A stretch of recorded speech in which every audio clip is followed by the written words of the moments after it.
You know, we talked a little bit about your passion in persuading mothers to really allow their daughters to go to college and go to college in distances that they may not be so comfortable with. So can you talk a little bit about that? Yes, well, from a personal experience, you know, I love my mother, and I'm the oldest of 7 children, to start it off, right? So it's always difficult, I feel, when you're the firstborn as a woman, because you take on the responsibilities of the man of the household, but still have to take care of the house itself.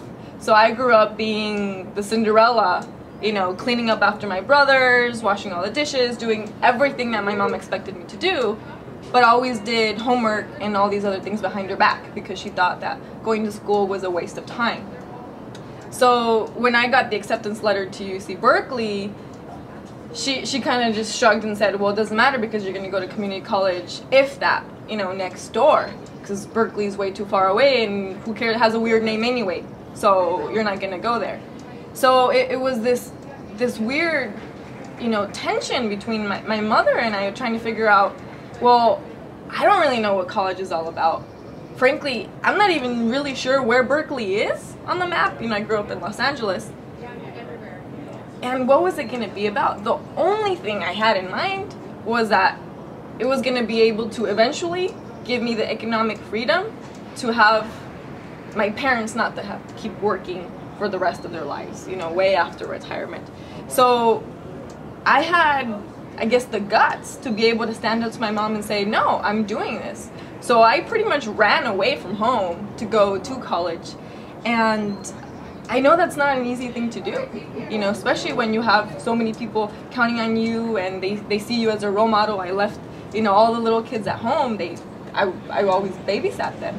So my goal now is, and I try to do a lot of workshops with mothers and explain to them that when we leave home for this purpose, it's not abandoning the family, it's strengthening them.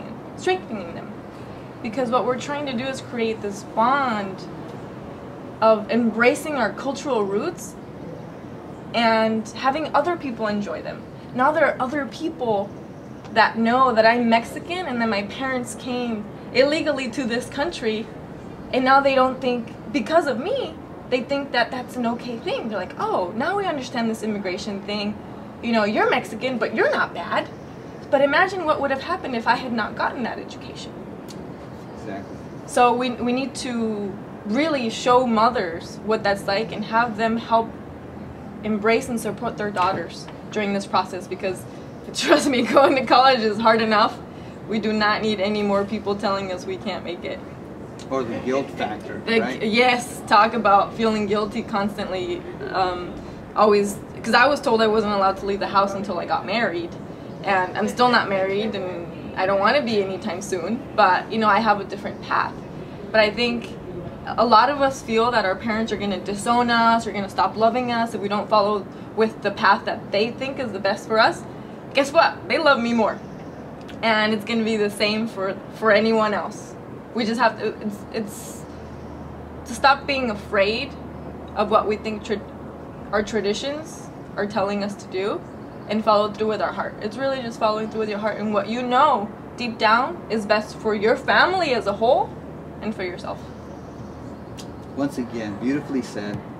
Marta, Edith, thank you very much for joining us. Thank you, Alex. And we look to stay tuned with all of the different plans and goals and ventures that you have, and we wish you the best of success. Thank you. Thank you.